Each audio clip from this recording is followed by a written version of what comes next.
So down below, where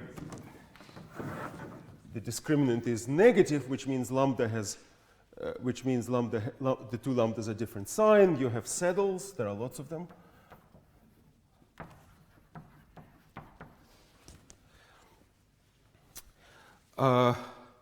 And then along here, where the trace is 0, there are centers, which have special significance because they correspond to conservative systems. Okay. And then there are all kinds of irrelevant things along this line, and while they're irrelevant, they're fun to study, and I leave this study to you. Right? So there are overall 12 different types.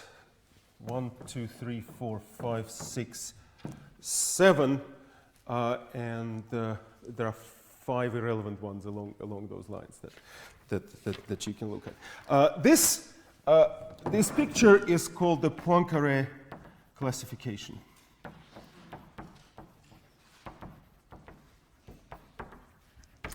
So, and the only other thing that I will say about that is that if you want to add a little spice to your study of such things, it is possible to reformulate what I have just done as a ordinary differential equation theory of various types of love affairs, which is done in Strogatz's book. And you can look at this different situation. This is basically, you have Romeo and you have Juliet, and you specify rules for, what happens, if Romeo loves Juliet, does Juliet love Romeo more or less? If Juliet loves Romeo, does Romeo love Juliet more or less? And depending on how old so this is quantifiable in 4 coefficients. So A, B, C, and D. And depending on how these coefficients pan out together, you can get stable love affairs, you can have unstable ones, you have ones that spiral out of control, you can have all kinds of irrelevant ones when a small perturbation changes everything, and there are conservative ones when nothing ever happens, and so on. So that's I hope this is enough enticement for you to pick up Strogatz's book and open it at least on that page, and then you might keep reading. So that's one exercise for you. And the other is that this is in 2D. Now try thinking in 3D. Right? So in 3D you would have to draw better than I do. You'd have to look at what happens in X, Y, Z, and how things can spiral in and diverge out. They can be saddles with a little bit of spiral attached, and so on. And that's a very large classification, but it's fun to play games with. In Arnold's book, you'll find some nice pictures of how this works, but he leaves quite a lot to creativity. So let's make a 2-minute break, 3-minute break, 3.5-minute break, and then we'll come back and talk about things that are nonlinear.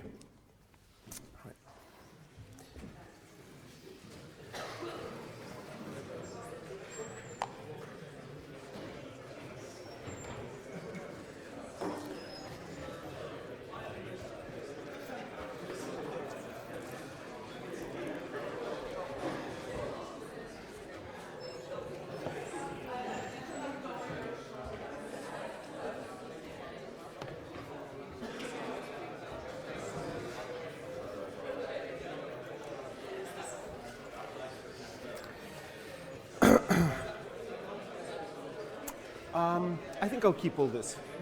Actually, no, fine. Let's erase this one. Yeah. I'll keep this one. How exactly do you get the energy equation? That you equal to y squared by 2 plus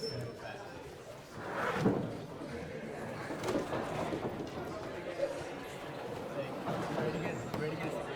Well, if I consider this, okay, and then take the dot of it, okay, so I will discover that it's conserved. Okay. Right? Rabbit out of a hat. Well, the way you do it is, what you do is you multiply this by ux and this by y, and then add them, Okay. right? Yeah. Which is the book you mentioned? Which is the book you mentioned? Strogatz.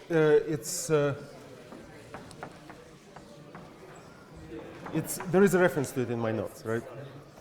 So it's a book. It's an undergraduate book on chaos theory. All right. Thank you.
Okay, let's go back to business. So, well, so in 2 dimensions, oh, incidentally, somebody's asked what was the book I mentioned, Strogatz on chaos, right? This is referenced in my notes, and this is an extraordinarily friendlily written undergraduate book on chaos theory, which you can read right now, if you like, right? So even if you are not a fan of, Russian scientific literature, because Strogatz is the very opposite of Russian scientific literature. He's an MIT professor, or Cornell. I can't. I think now Cornell, and so he writes for a demanding American undergraduate audience, which knows nothing and wants to learn and be entertained at the same time, right? So, and he does it extraordinarily well. Right.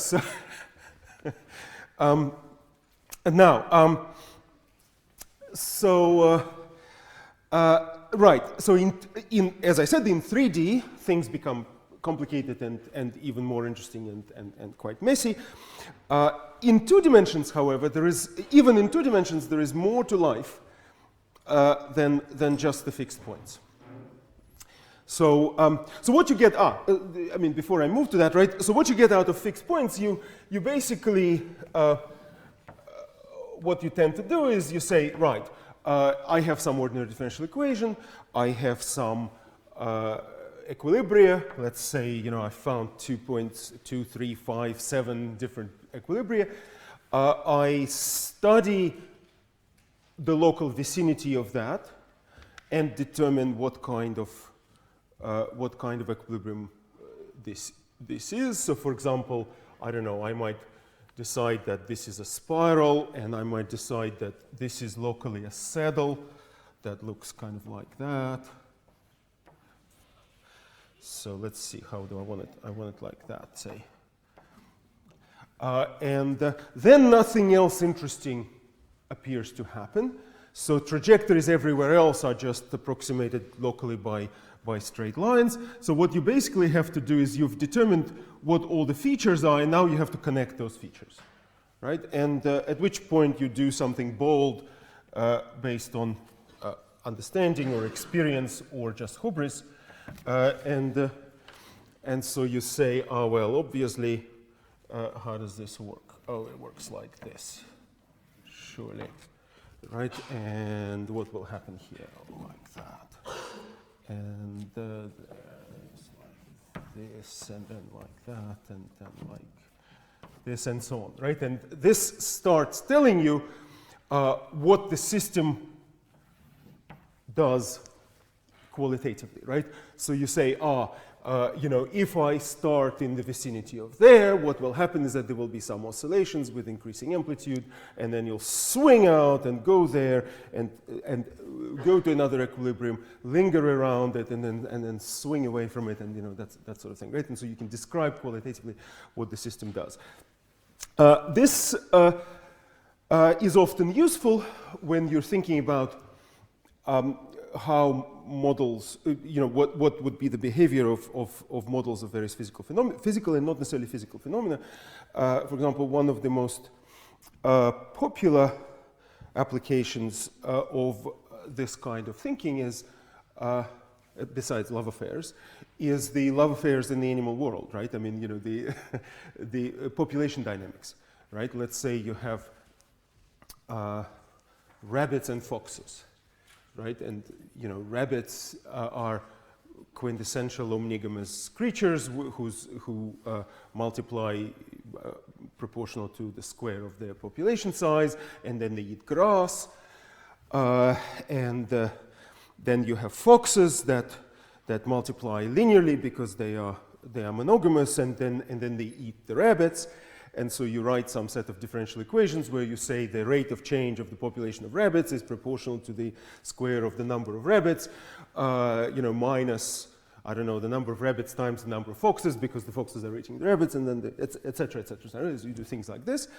And then you try to analyze what the dynamics will be, right? And whether there are equilibrium points, whether things can go on stable, et cetera. And, you know, with pictures of this kind, you know, you end up talking about various different equilibrium points. Like it's, you know, it might be fine to have 7 foxes and 7 billion rabbits, right? And that might be an equilibrium, right?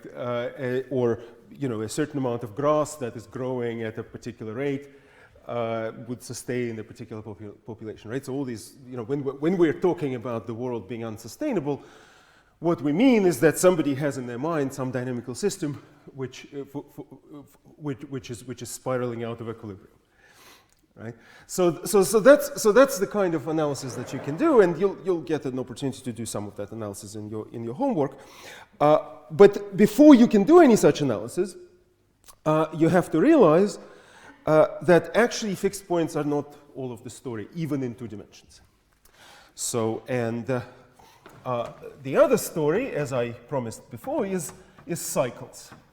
So remember, there were 3 types of trajectories: boring ones that never intersected each other, fixed points, and trajectories that bit their own tail, right? And those are the cycles. So now that is now a fundamentally non-linear phenomenon. Cycles do not have to happen in, I mean, of course, in the case of centers that I showed you before, right, there was a whole family of little cycles that, you know, each trajectory going around the center was bit its own tail and was a cycle, right? But that's a kind of a trivial version of it. But sometimes you have cycles that correspond to some kind of periodic behavior, but not necessarily sinusoidal periodic behavior, not necessarily of the linear kind. How would you know that there is a cycle? Well, on a qualitative level, you could imagine the following thing. So let's imagine I have my phase space in which everything happens. And let's say that I've identified a closed curve in that phase space such that everywhere on this curve, if I at those points calculate the phase speed of the system, meaning that function f, right?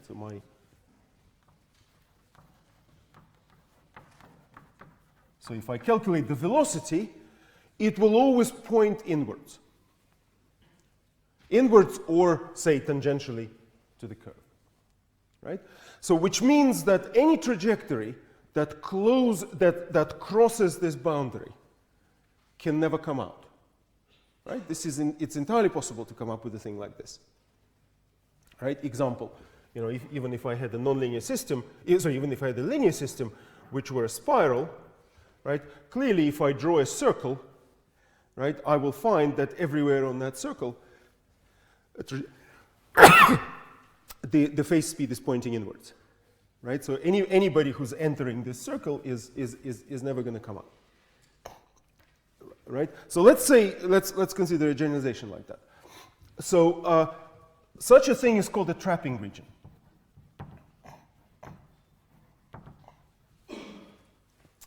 So and so all the trajectories go in.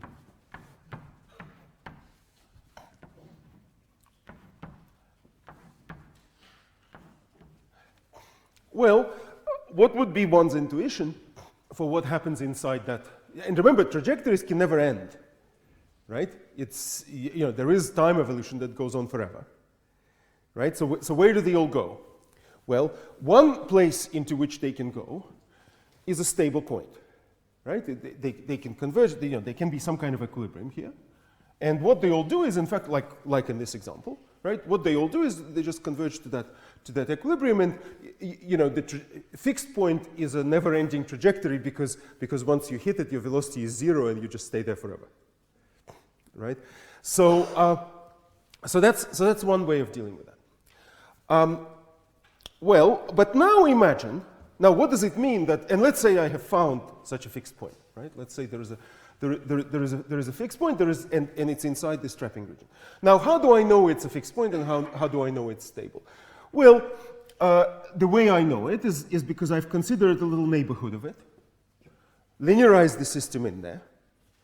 The system looked like that 2x2 system that I analyzed in the previous hour with ABCD coefficients.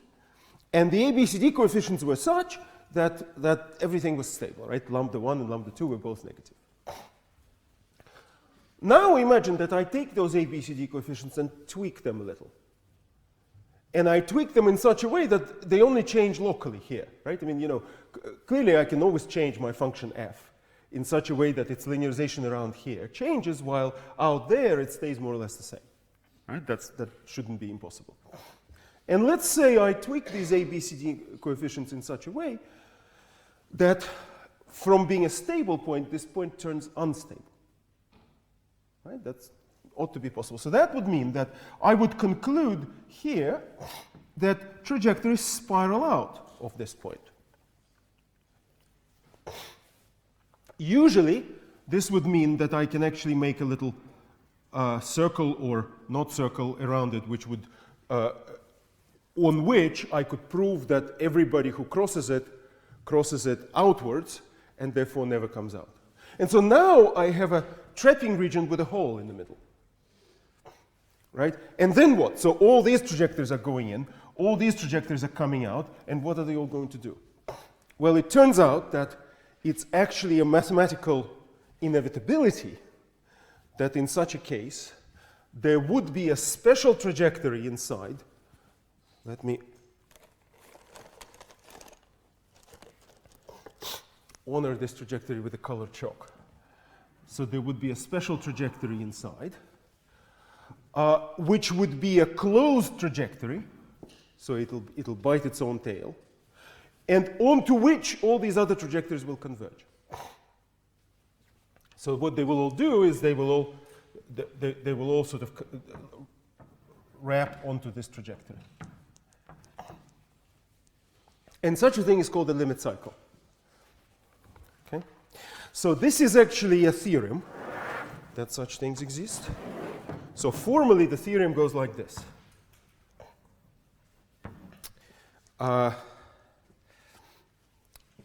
So it says, suppose that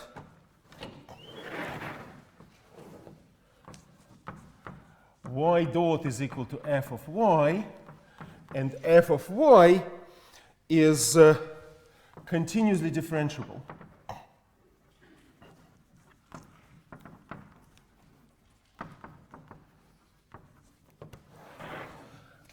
In some open domain D, which is inside R2. So that's the first statement.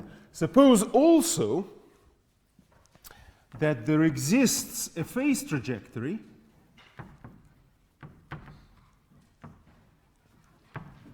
which I will call C, that enters and never leaves some region R inside D. Bounded region, actually, I should say. Bounded region. So then, R contains at least one cycle, which is a closed trajectory. And this C converges to it. Okay? So, so that's the formal statement. It's, this is a very, very famous mathematical result called the Poincaré-Bendixson theorem.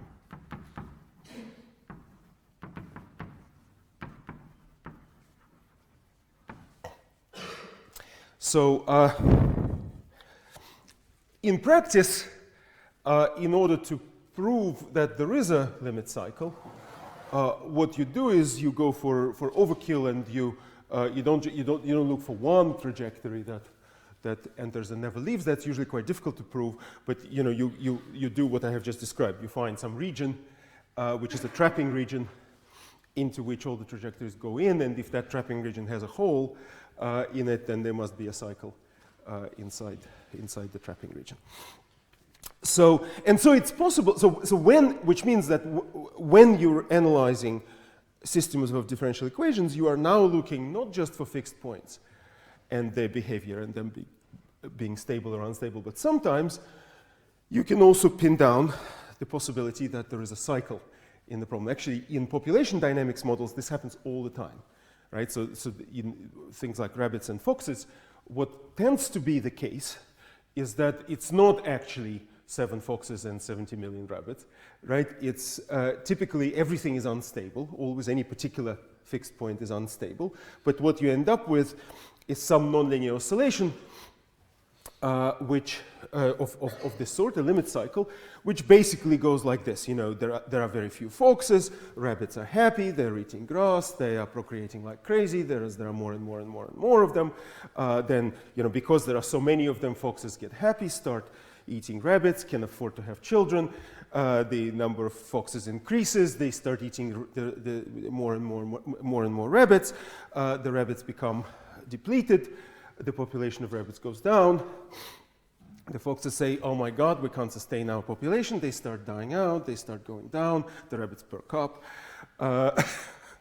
Say, all right, no predators anymore. We can increase again. They start increasing. The foxes become happy, and so on, right? And this is the cycle of life, right? So, so that tends to be the kind of stable is the wrong word. Maybe stable is the wrong word to use. Well, it's a stable trajectory rather than a stable point, and it's a kind of a stationary state. You converge to an oscillation that just keeps going like this. Right? So this happens quite often. And one example of this, moving away from population dynamics, since I've talked quite a lot about oscillations, linear oscillator in this case, in the case of last week. So I want to talk about one particular example of limit cycles, which is called auto oscillations, nonlinear auto oscillations. So now this is a very common situation in physics, auto oscillations. This comes about usually when you have a system that has some kind of energy source and also has an energy sink, and the system finds a regime in which it can periodically draw energy from a source and then dump it into a sink, and then draw again from a source and dump it into a sink, and so on. So one classic and literally vital example of such a nonlinear oscillator is your heart, right? So your heart is not a pendulum, right? It's actually out oscillation. It's a system with energy source. You obviously know that your heart keeps needing energy and it keeps dissipating it. And it works extremely well. It's a very stable thing, right? So another example is you've all seen if you've had a grandfather clock, right? The tall clock with a pendulum, right? So if you thought that pendulum was a linear pendulum, think again. And the way you know it's not a linear pendulum is, you probably know that if you open it and if you set it going, the amplitude at which it will oscillate is actually entirely independent of the strength of the push you give it. Right? It's not a linear pendulum. It's not just, if you do it a little bit, it'll just keep going like this, right? You give it a finite whack, and then it settles into an oscillation which is at a fixed amplitude, right? Because that too it turns out to be an auto oscillation. So here's the simplest, most classical, most famous example of such an oscillator. So it looks like this: x double dot plus gamma x squared minus 1 x dot plus x equals to 0, where gamma is positive. So this thing is called the van der Pol oscillator.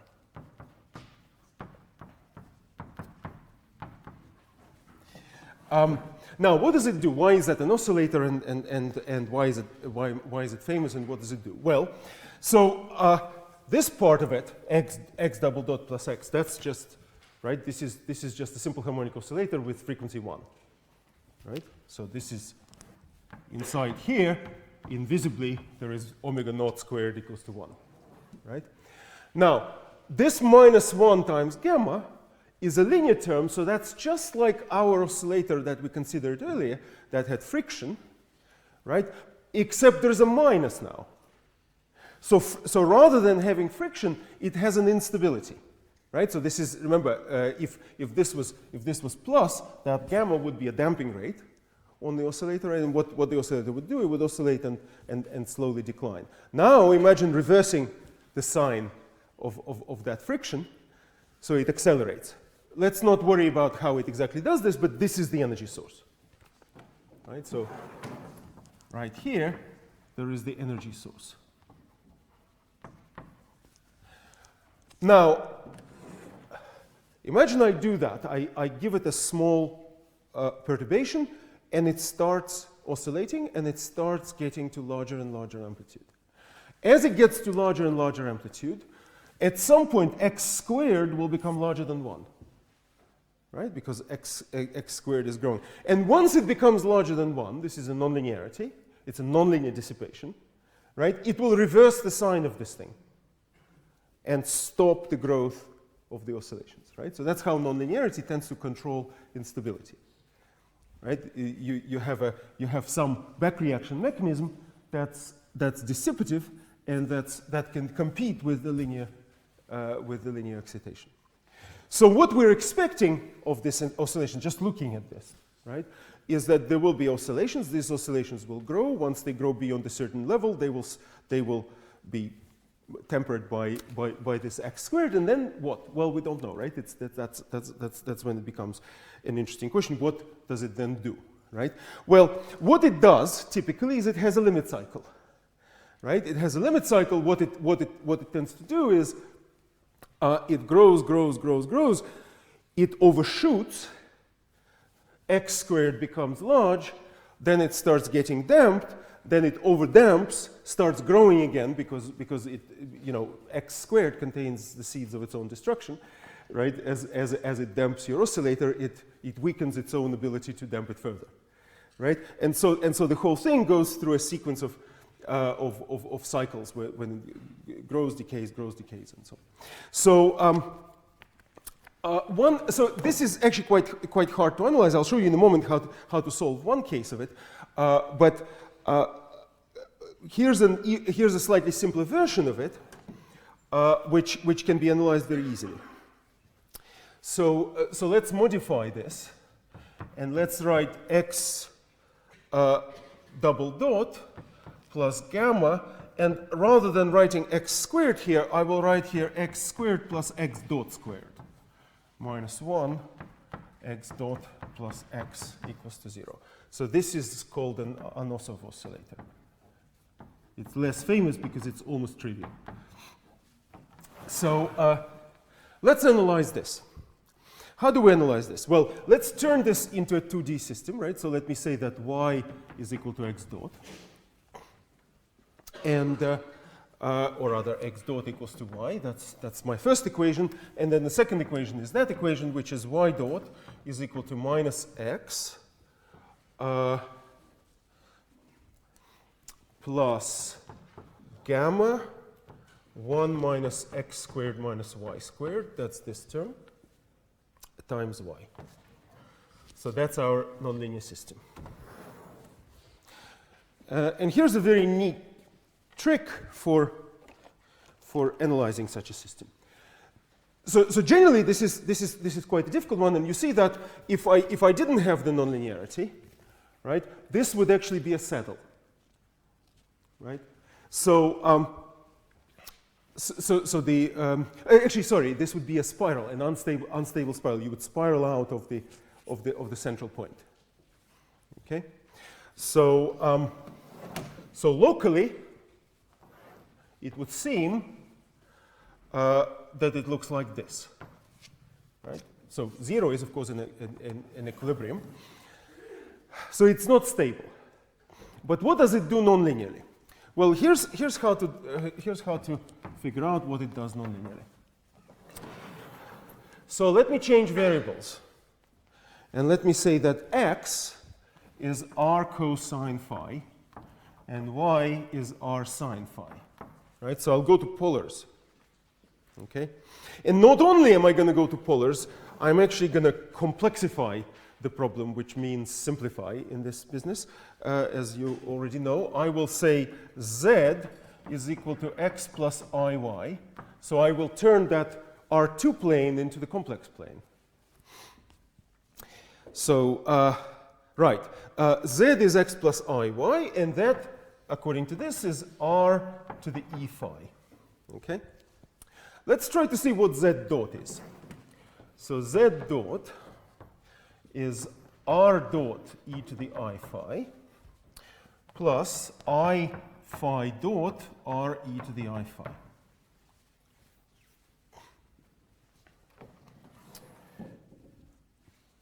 Now,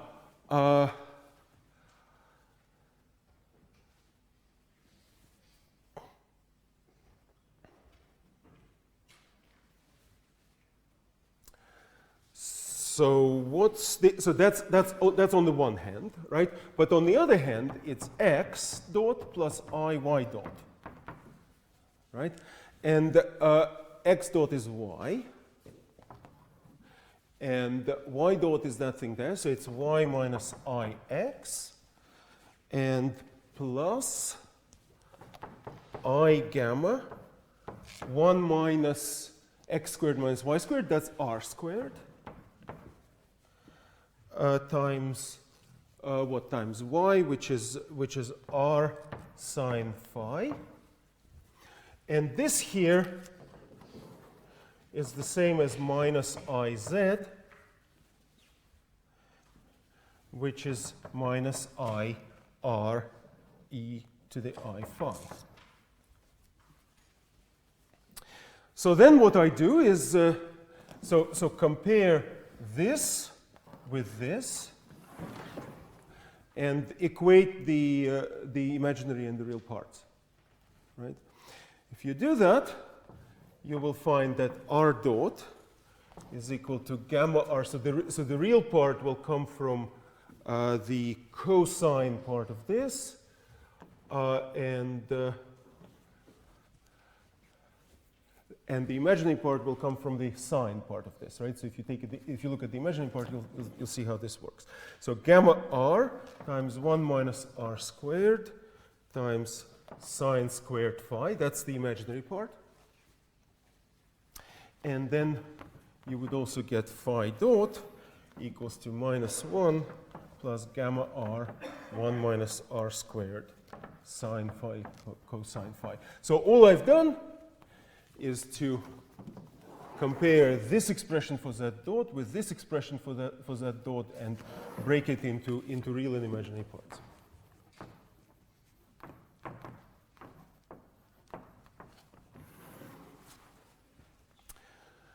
Well, here is the spiral coming out of the center, right?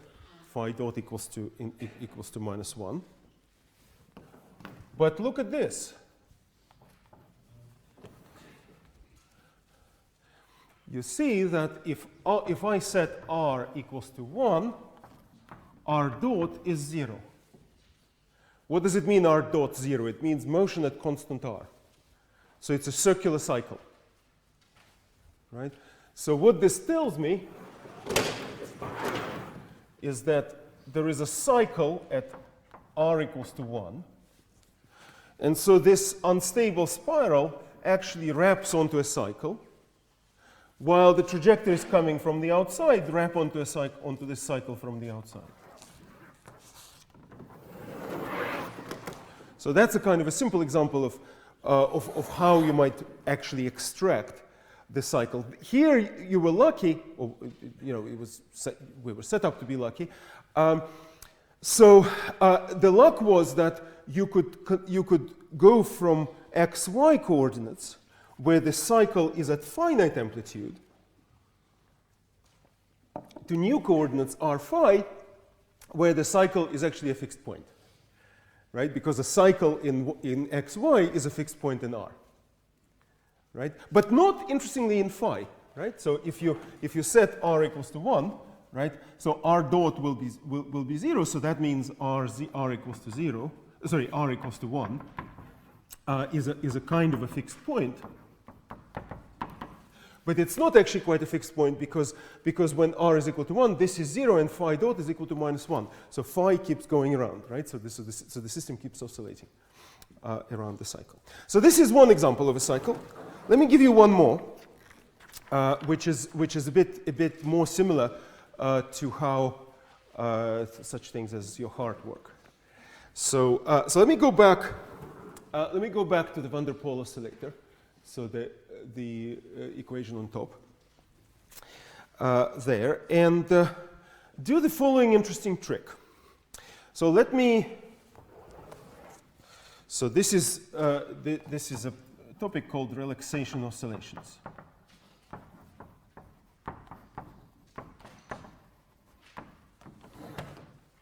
See, it only took you one term to learn how to mathematically engage in relaxation oscillations. So this is the mathematical theory of them. Let's introduce the following function. Let me say that f of x, and you'll see in a moment what I'll use it for.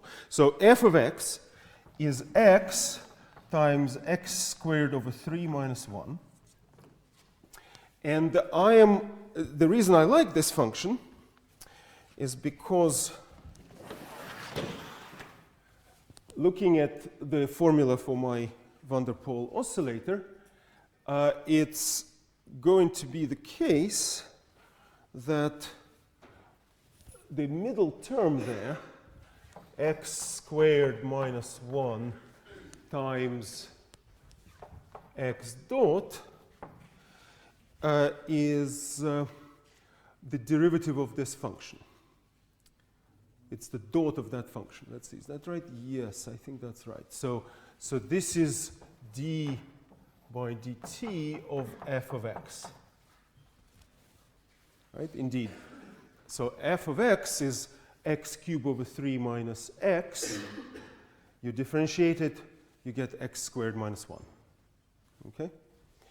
And then x dot. So this is true, right? So that means that I can write my van der Pol oscillator, that's over there, as x double dot plus gamma df of x by dt plus x equals to 0. Now what I'm going to do is I'm going to change variables, and I'm going to say that y is equal to 1 over gamma x plus f of x. Let's see what that would do.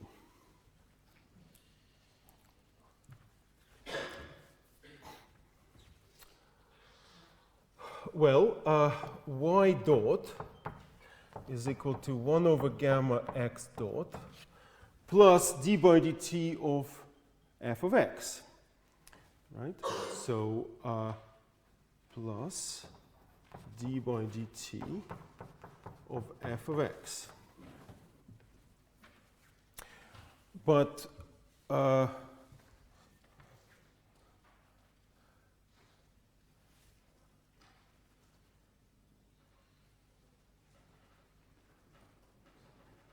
let's see, what have I done here? Sorry? Yes, I'm sorry. It's y equals to x dot. Yeah, okay, that's what I wanted. Right, like that. Right? And then exactly, and then I get what I want. Minus 1 over gamma x, right? So from here, right? This says that x is equal to minus all of that, and that's my y dot. Right? And then what else do I need? So that's y dot, and what's x dot? Well, x dot I can get from here, right? That'll be gamma times y minus f of x. Okay? So let me rewrite this. I have a new system in these new coordinates, right? I have x dot equals to gamma y minus f of x, and y dot equals to y over gamma x. And now I want to analyze this system. F of x is written right there.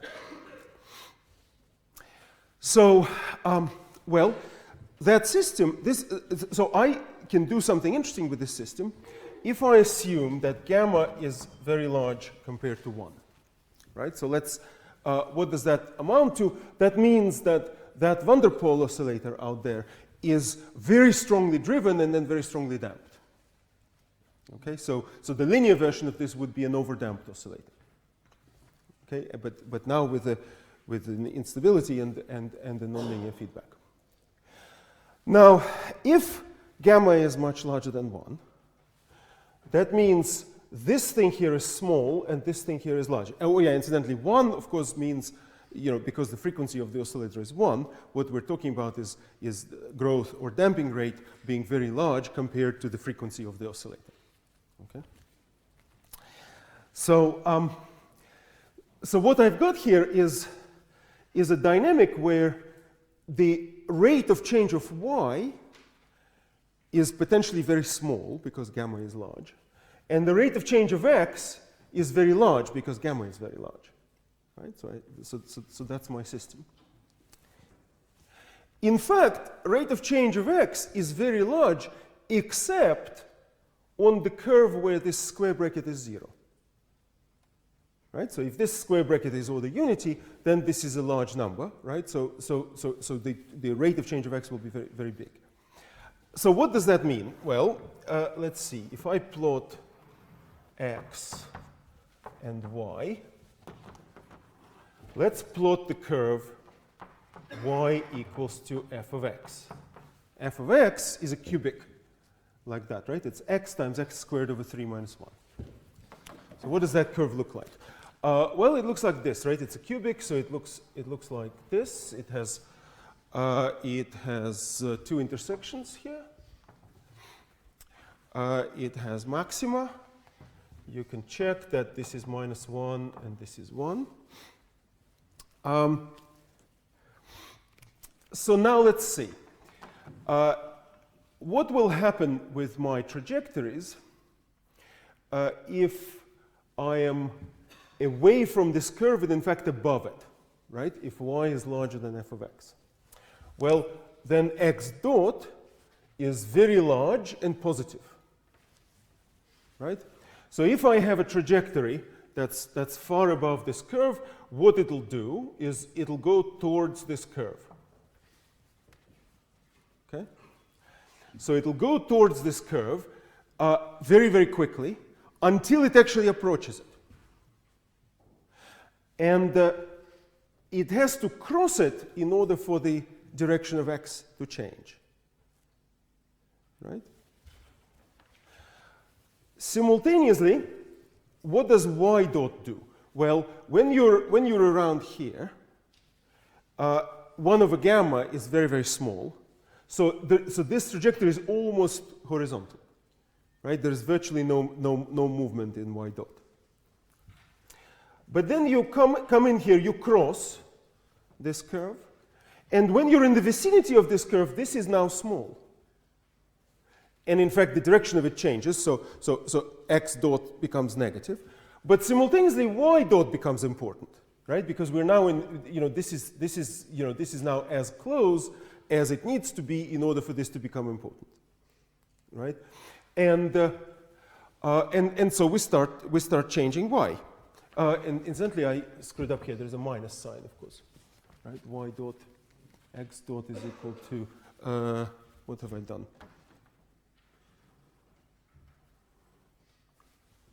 Y dot. Yes, there is a minus sign, of course. There, right? So as I've crossed the curve, I have a downward velocity in y and a back velocity in x, which is small. So essentially what I start doing is I start crawling down this curve. I have to be crawling down it because if I tried to cross it, I would be pushed back, right? Because this sign would change again. So I crawl down it very slowly. And then eventually I crawl down to its minimum. But when I crawl down to its minimum, I'm now liberated, and I can dash over to the other side.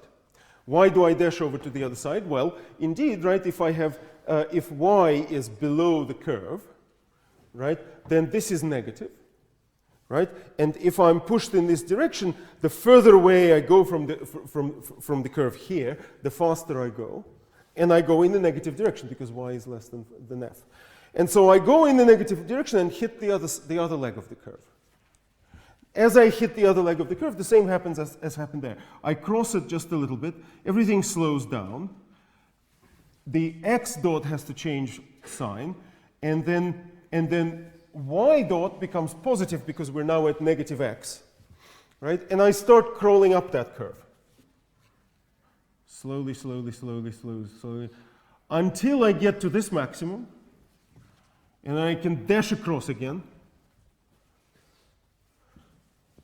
cross the curve, and start crawling down again. And so there's a cycle, right? And wherever I start, I eventually converge to the cycle. If I started over here, it would go like this, and so on. So there is a cycle that the system follows. So if you plotted what that looked like versus time, let's say if I plotted x, right? So this would, if I looked at what goes on along there, right, there would be, so there would be a sequence of slow crawls and fast dashes, right? So I would crawl slowly, and then I would dash. Then I would crawl slowly, and then I would dash. And then I would crawl slowly, and I would dash, and so on.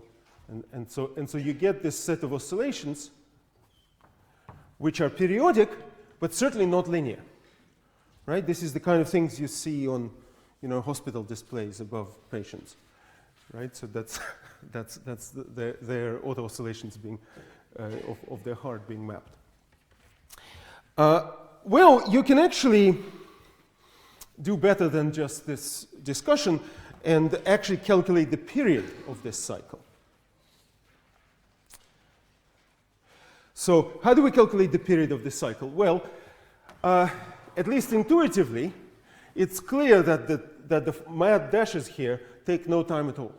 Right? So this is fast because gamma is large. So most of the time is spent crawling down and then crawling back up. Right? Which means that much of the cycle happens in the vicinity of the function f of x.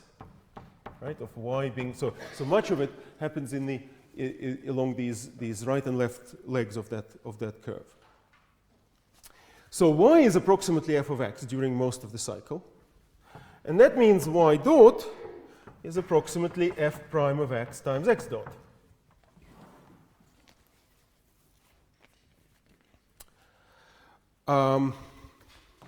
But on the other hand, y dot is minus x over gamma, right? So this is also minus x over gamma. So I have an equation for x in the vicinity of this, right? Which is separable. Let's write it like that. F prime x dx dt equals to minus x over gamma. So let me separate variables in the following way. Let me say this is dt, and that's equal to minus gamma f prime of x divided by x. Now, what's f prime? F prime is x squared minus 1, right? So this is minus gamma x squared minus 1 over x times dt times dx times dx. Well, now I need to integrate this equation, right? So let's integrate it over the entire cycle. Right? So if I integrate this, the period, right, is the so this is the integral over the entire cycle. And what we need to figure out is what are the limits in x that this corresponds to. Gamma x squared minus 1 over x. Well, what are these limits in x? Well, the crawl happens between 1, right? So this is 1. And this place. But this place is the place where f of x here is equal to its maximum on the other side. Okay? So this place is where f of x is equal to f of minus 1. And if you substitute minus 1 in there, you will see that this is 2/3. And then you stick 2/3 in there, and that then x is 2. So this place is actually 2. So that means all you need to do is integrate from 2 to 1.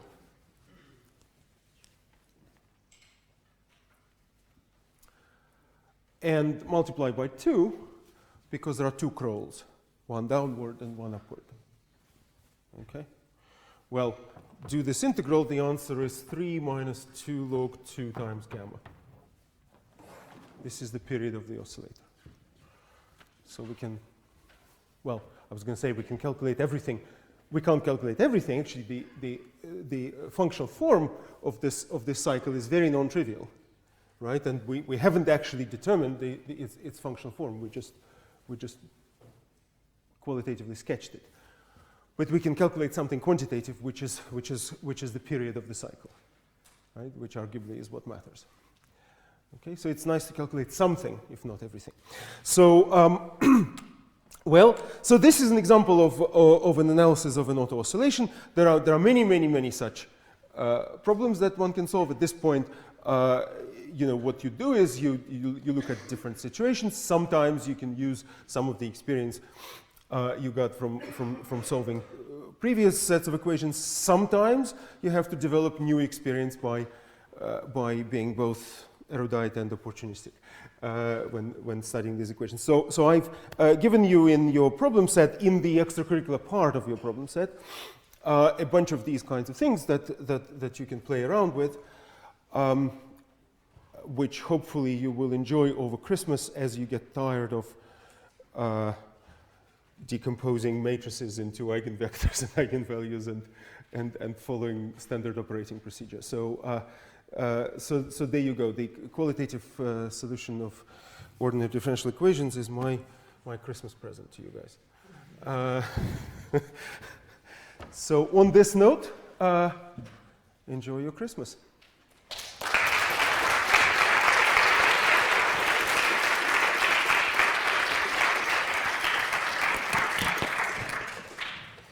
And I'll see you in Trinity term when we'll be fully focused on how to pass exams.